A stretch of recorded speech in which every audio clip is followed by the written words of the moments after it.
So you're welcome to this week's edition of The Magnate.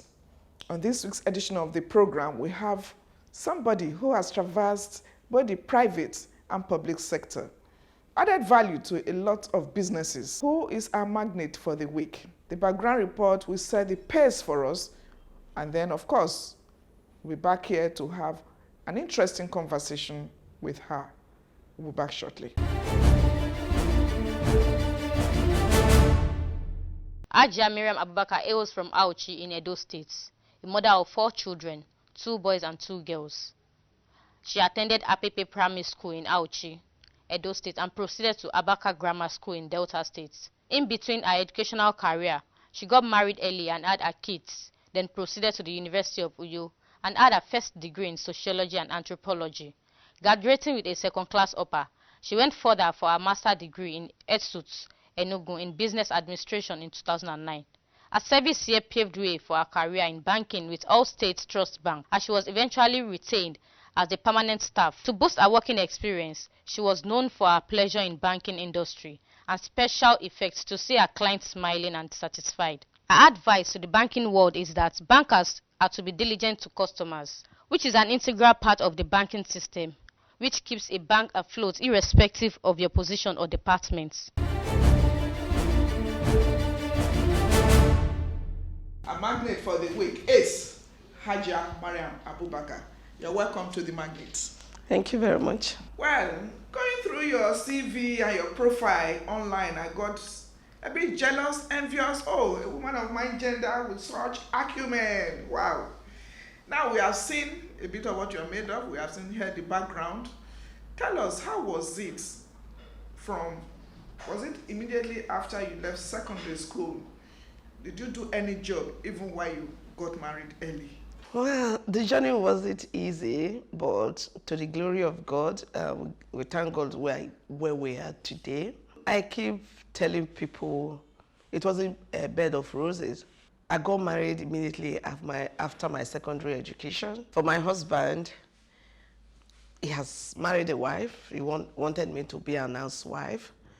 But I've always known that there is something in me that drives me to want to be successful. And I keep telling my husband, I say, look, I want to go back to school. I want to go back to school.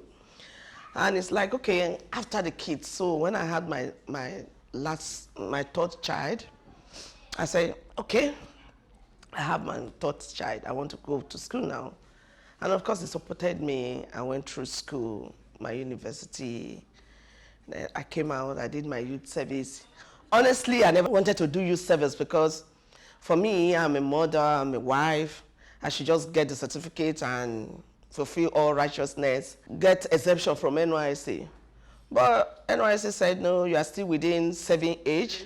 And in fact, it was my time. They started, once you are within 7 age, no exemption. I did everything possible. They said no exemption. I said, okay.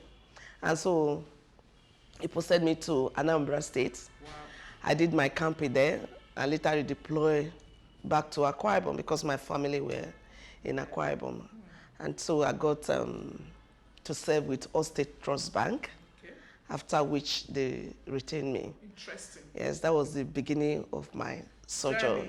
Let's take a look at your course of study in the university, sociology. Why did you, is it that you just wanted to impact on lives, or that is what you were admitted for?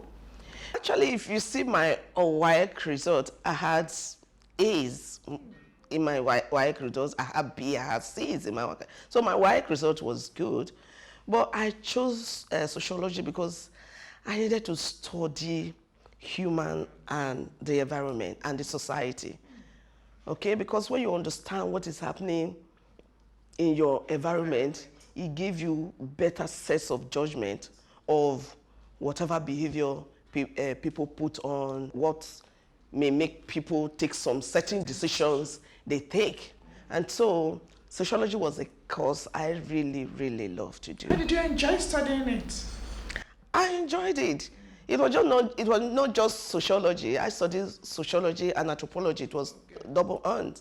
And of course, anthropology talks about what has happened in the past, while sociology talks about what's the present.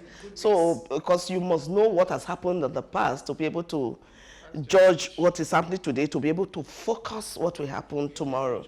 And so that was it. Okay. Now, the question will now be, is it because you served at a bank? That's why, for the better part of your life, 10, 15 years, you were traversing from one banking sector to the other. I mean, all banks talk of Zenith, and then you ended up in Echo. So why the banking stuff for you?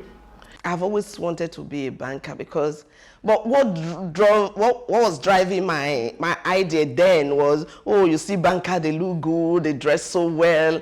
And it was when I got in, I discovered that there is more to the outlook. Okay, it's not just about the dressing and everything. You are serving people. You are putting smile on people's face. Because for every time somebody come into the bank with a problem and I'm able to solve it, it gives me satisfaction. It gives me joy. And so, yeah, I decided to, ride on it. Mm. You see, and then in the banking industry where you served, I don't know if you were really in the core banking, but it's like you also made a mark. You left a mark in the area of customer service, human relation, and even marketing and PR. To the extent you even got several awards. You don't just come into banking and you say, oh, I'm just a cashier, or I'm front desk officer. They take you through all departments. I was in customer service, I was a cashier, I did fund transfer, I did credit before I finally moved over to marketing. Yes. What worked for you that your employers decided to say, oh, this is a rare breed, this is a brand, let's have, why? Because this is the Magnate. The essence of this program is to tap from people like you to endow those who are not, who are not there yet. What worked for you that you want to share with us? The truth of the matter is, number one, when it comes to banking, honesty is number one. Sincerity is number two. Transparency is number three for me. Because if your customers see sincerity in you, and they see you are very, very transparent, you tell them the truth, and they see you are honest, they will stick to you. Sometimes people patronize a particular bank or a branch because of an individual. True. Because you give them that satisfaction, you give them that service they deserve. You take the business of banking to their business premises. You take business of banking to their homes. I think that is what I had that worked for me, because I had passion for my work. What was it that you did that you left a mark that your employer decided to, amongst all the lots in the office, that person we have to award, we have to recognize that in various awards that you got? I had passion for my work, for what I do. Mine wasn't just going after customer to collect deposit. That wasn't my style. My style, it was meeting a customer, trying to find out what you do, how can I enhance your business, how can I support you. Yes, how can I support you. And once a customer notices that you have empathy, you have interest in their business, of course you will be their choice. Of course they will want to do business with you. But when you go to a customer, every time you go to a customer, you want to collect deposit, the customer will tell you, look, my business is not flourishing, so where am I going to get deposit from? But when you help customer to grow his or her business, of course that is when the deposit will begin to come and you begin to smile to the bank. And so I had beautiful relationship with all my customers, most especially my top 20s, because your top 20 customers gives you 80% of the deposit you need. I needed the MBA to enhance my business, my banking business, because you need to continue to find out the best way and new ways, modern way of doing banking or doing businesses. And of course, I knew that I was going to go into my own business at the end of my, eventually at the end of my banking career. Yeah. And so those are what informed my decision to take the MBA course. Let's now look at your decision to quit banking. Was it a deliberate thing, or I've had enough? I've garnered enough knowledge. I've not gathered enough knowledge for me to be able to withstand my own or run my own course, run my own business. And you didn't set up a bank. You went into oil and gas. Am I correct? Yes. Okay, so throw more light on that. No, I just felt I have gotten to the peak of my career. I know because I was regional head, South, Southeast. I was an AGM. And of course, I still have executive director to be or MD to be. But I just told myself and said, hey, enough is enough. I need to go start my business and become an employer too. Because somebody gave me the opportunity, somebody gave me the platform to get to where I got to in the banking industry. So I should be able to pull out and nurture other people. So that was it. So why oil and gas? I mean, did you affiliate with your customers that were in that sector? Why oil and gas? Yes, I had a friend who was manning oil and gas table. Remember, I was in Akwa Ibom. Most of my banking career was in Akwa Ibom. And of course, Akwa Ibom is the hub. So when I came, I decided to dive into oil and gas business, and I went into it and I enjoyed it. Okay, we'll talk more about it. You know that the actual issue of saying that Nigeria is a mono economy, zeroing into oil and gas, But at this point, we're still chatting with Hajia Maryam Abubakar, who has served in both public and private sector. We have really looked at estrayed her service in the banking sector. Now we are zeroing into the oil and gas. But at this point, let's bring in a young entrepreneur. How is the person faring? Are they coping with the job that they're doing? We'll be back to continue our conversation with Hajia Maryam Abubakar. You agree with me that she's such a delight to chat with. We'll be back shortly.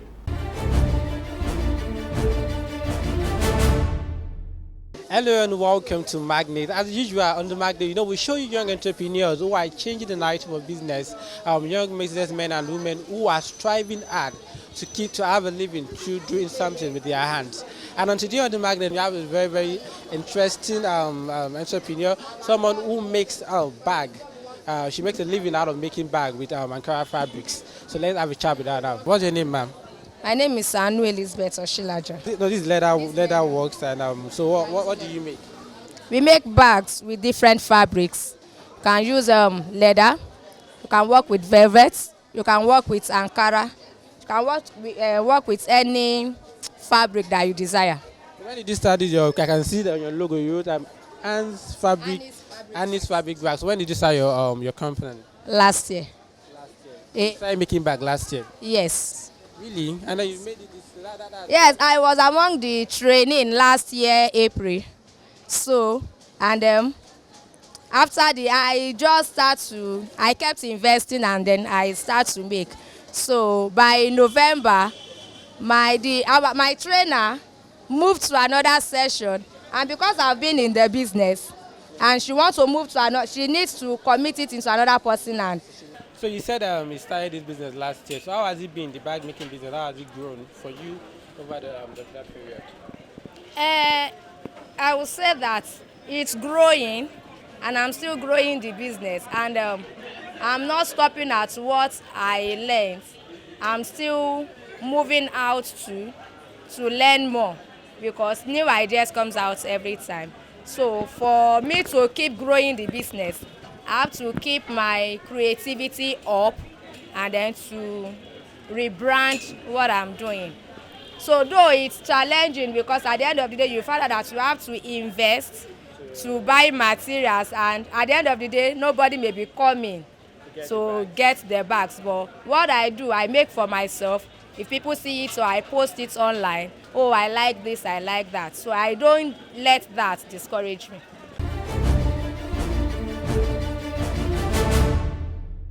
You're welcome back. Our conversation with our magnate for the week is with our quintessential lady who has traversed both the private and public sector. She has also nurtured a lot of people. My pleasure to still have on the magnates this week, Hajia Maryam Abubakar. Thank you very much for chatting with us and your thoughts with us. It's my pleasure. Very good. Now we're talking about the oil and gas. You know, Nigeria has been classified as a country of a monoproduct. Now we're having issues even in that sector with the recession and then the crash. Let me salute the courage of Mr. President Muhammadu Buhari. When he came in, he decided to diversify from oil because today oil price is down, tomorrow is up, and Nigerian is no agricultural strength. And at some point, we left the farm. Everybody wants a white-collar job, and so nobody wanted to go to the farm anymore. But what has he done? He came up with ERGP is to go into those areas. Let us go back to the basis. Those areas untapped, like our agriculture. Okay? It's not just going to be agricultural products. Because what we were doing in the past, we go to the farm, we harvest our cocoa, we sell our cocoa in bags, and they take them away. They make chocolates and coffee, and they bring back to us. This time around, what ERGP, Economic Recovery and Growth Plan, is talking about is let us grow what we eat and process what we use. And so it's not just going to be growing the product, but we should be able to set up industries to be able to turn them to finished goods. And that is working all over the country. Subnational are challenged. They are working. Every state is now looking inward. What can we bring to the center? What can we bring to the table? What is our potential? You know, exactly. You know before now, you know how much we spend on importation of rice. We spend huge dollars on importation of rice. But today, we grow the rice we eat in Nigeria. Foreign rice no longer sell in Nigeria anymore. You agree with me? Of course. And so, also a lot of other products. People who are into cassava cultivation, they have all woken up because now they now have off-takers to take over their farms. Exactly. We have a lot of companies in Nigeria that use ethanol. Okay? You get that ethanol from cassava. And we're like, we import 95% of ethanol that all these multinationals, yes, they need in Nigeria. And so, I mean, why we have the cassava to produce ethanol. And so, a lot of farmers has gone back to the farm and they're having off-takers who are now processing the cassava. Some make it into cassava cake and you now sell to other factories that are producing ethanol, and they in turn supply their ethanol to UAC and all other companies. Exactly. Sometimes ago, I saw a packaged gari. Exactly. I saw a packaged oil. And so some of these things has really woken our consciousness into how we can package some of these our local content for export, not just even our use. Exactly. But we should have enough first before we start thinking about No. We have enough. We have enough now. Because I went to the market last month. I was in Auchi. I went to the market. I wanted to buy a bezi of gari. I was told a bezi of gari, he said, it's 2,000 naira. No. Okay. How can a bezi of gari be 2,000 naira? To buy 2 bezi, I need to share with my friends. And they collected 4,000 naira from me and gave me 2 bezi of gari. I didn't believe it. That means we have more farmers cultivating cassava right now. That's why the fact that we are exporting, we still have enough to consume at home. And that is what development is all about. Okay, not to deviate, you know, we are talking about your service in the oil and gas sector where you're adding value. Somebody out there is listening to you and we want to, oh, this is my role model. What should that person do? What worked for you that you think that person can also try to do to be able to be as successful and be herself anyway, you know, to make it in this oil and gas or any other business at all? For me, first of all, if you can take it, you can do it. Interesting. If you can dream it, you can bring it to reality. Okay? A lot of people, they have what it takes to achieve whatever they want to achieve. But sometimes little setback get them discouraged and they go back. There must be up and down in business. Even in your workplace, there are up and down. Your ability to be able to surmount them and stay in there and say, look, I've come to stay. If I fall 10 times, the 11th time I'm going to stand. That is the key. Then secondly, honesty, sincerity. Because when people want to deal with you, because first of all, I haven't met you before. The first thing that comes to my mind is, I want to deal with a criminal. You only need to prove me wrong to say, no, I'm a sincere person. It's not just by saying it, but by my actions. And so when somebody deals with you, make sure you are sincere, you are honest, and the sky will be your limit. First impression matters. First impression matters. Let's look at your past assignments. Yes, you said it earlier on that you're from Edo State. I'm proud to be one too. Esako to be precise.